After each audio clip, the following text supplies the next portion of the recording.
Hello, everyone, and welcome back to Virtual Sunday School. So last week we talked about Moses and the Ten Commandments and how on top of Mount Sinai, God gave Moses the tablets with the 10 best ways to live. Then Moses brought the tablets down to the Hebrew people. What he saw when he got back shocked him. The people had gotten bored of waiting. Now I know waiting can be very, very boring. However, they were waiting so long for Moses that they decided to melt down all of their gold and all of their jewelry to make a golden calf, which is a baby cow. So not a real one, but a pretend statue that made out of gold. And they decided to worship this golden cow. And so when Moses saw it, he was so angry. He took the tablets and he threw them on the ground. And they broke. So then he had to go back up the mountain again and hopefully ask God to give them the tablets once more. So then at the end of last week's lesson, Celian and I talked about 2 more commandments that Jesus gave us several thousand years after God gave Moses the 10 commandments. So today we are going to connect the dots on those 2 stories.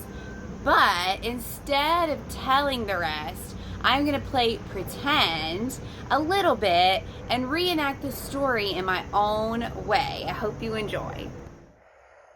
Okay, made it to the top of the mountain. Excuse me, God. Hi, it's me, Moses, again. I'm really very sorry about this, but I kind of got mad at your people back there. I got back down and I smashed the 10 Commandments onto the ground, and I'm really very sorry. I was just hoping you could please forgive me and your people. I was also wondering if maybe we could also have the commandments again. Oh, you broke them already? Well, I appreciate you climbing up the mountain again to ask for forgiveness. I, of course, forgive you. Here, made a second set. Here they are. Oh, thank you. Thank you so much, God of glory. I will not break them this time, and I will take them to the people. Thank you.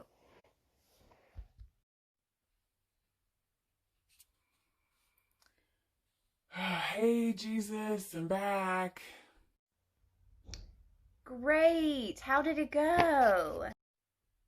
Well, he broke the first set, so I'm glad I saved a backup pair. Wow, well, I'm glad it worked out. So, what exactly did you give them? I gave them 10 best ways to live. I hope they use them to better themselves and then eventually better the world. Very nice. So, what were the 10 anyway? Number 1, don't serve other gods.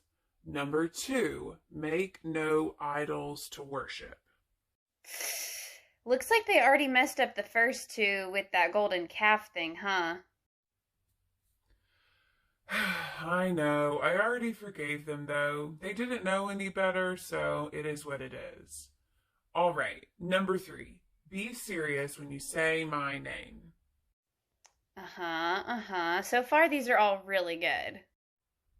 Number 4. Keep the Sabbath holy. Sabbath is a day of rest. So you mean take some time to rest at least one day a week? Correct. Most people do that on a Sunday. Okay, so number 5 is honor your parents. That's definitely a good one, because God, you know I struggle with that one. I definitely do, Jesus. I definitely do. Okay, so number 6, don't kill. Number 7, don't break your marriage. Quick question though, what do you mean by break your marriage? So what I mean by that is only be in a romantic relationship with the person you are married to, no one else.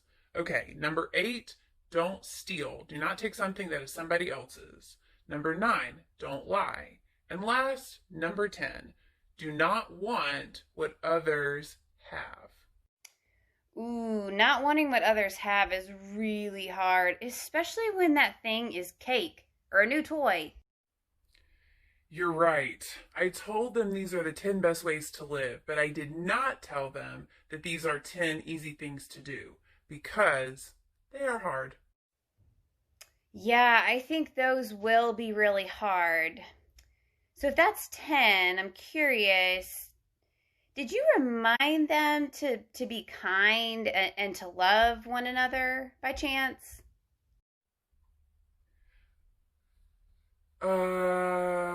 What? Wait, what do you mean? Well, did you remind them to follow these 10 rules as a way to love their neighbor and honor God? Hmm. Well, I thought maybe it was implied. They have to understand that is why I gave them these commandments after all. And trying to follow these best ways to live, they should internally be learning how to use kindness and show kindness to others by not killing them or lying to them or stealing from them. Yeah, hopefully humanity will figure that out on their own. Yeah, hopefully. And if not, we have been talking about someday sending you to Earth. So, if we have to do that and Jesus, you go down there, I mean, maybe you can just remind them.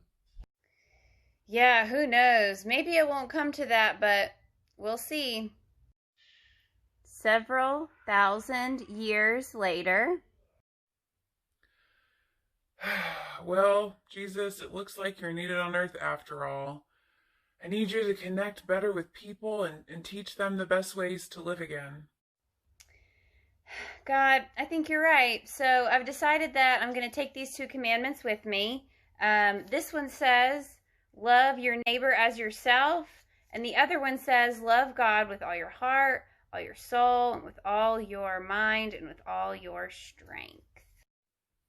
Okay, good. Maybe this will help humans learn better ways to care for one another. Let's hope so. All right, off I go. Thank you, son, for showing love to the world.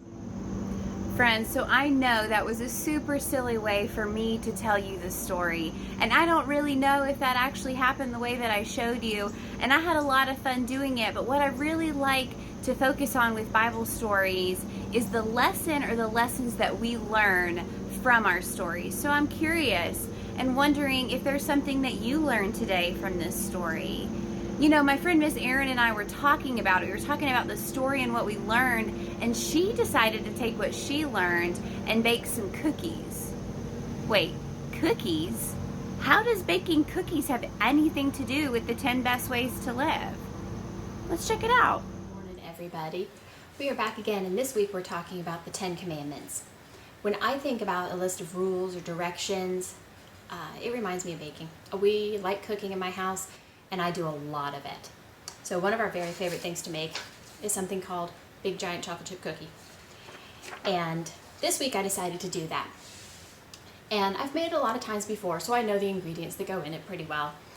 But I decided, instead of following all the directions, I don't really have time for that today. I'm just gonna put it all in a bowl and mix it all up at one time, instead of melting the butter and then stirring in the sugar and then stirring in the egg, and then stirring in the dry stuff, and then stirring in the chocolate chips. I dumped it all in and stirred it all up at once, and put it in the oven. I wanted to see how it turned out. Honestly, I thought it was gonna look terrible, but when it came out of the oven, you can see it here, it actually looks really good. It looks like a big giant cookie.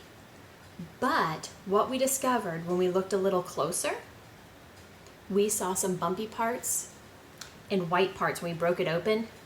We saw some white parts where the flour didn't get all the way mixed in. We saw a couple little stretchy parts that we think was egg that didn't get mixed in. I don't like my eggs and my cookies like that. And when we took a bite, one of the bites had a really weird taste that we think was the baking soda. So even though it looked good, we didn't follow all the directions, and it didn't taste like a regular one. So we got the recipe out again, and this time we did it exactly the way the directions are written. We melted the butter, we stirred in the sugars, we stirred in the egg and vanilla, we stirred in the dry things, and cooked it for the right amount of time. And what came out of the oven was a cookie that looks a lot like the other one. But this time, when we broke it open, everything is perfectly mixed. Everything has a good texture. There's no lumpy bits or weird taste. There's definitely no eggy bits in it. It's a cookie that we all enjoy eating. So I hope that this week, whether you are baking giant cookies or just trying to follow directions for being a good person, a good friend, a good family member, I hope that you are able to follow those. And if you have a day where you feel like you didn't, you can stir it up again and try again the next time. We'll see you next week. All right, friends, that's it for today. I hope you'll join us next week. We are going to be talking about bravery and how we find courage even when it's hard through the story of Esther. Esther is a woman in the Bible who is from the Old Testament. I really like her story. So next week we're going to talk about Esther and how she was brave. I hope you will tune in and check that out. If you are interested in being a part of the Sunday school lessons and you want me, Miss Ann, to come to your house and help you have me teach the lesson, I would love that. So have your parents or your adults send me an email and we can talk more about that. Friends, I pray that you have a wonderful week, that you're able to find moments of peace, and that you can reflect on all that you've learned. Bye, everyone.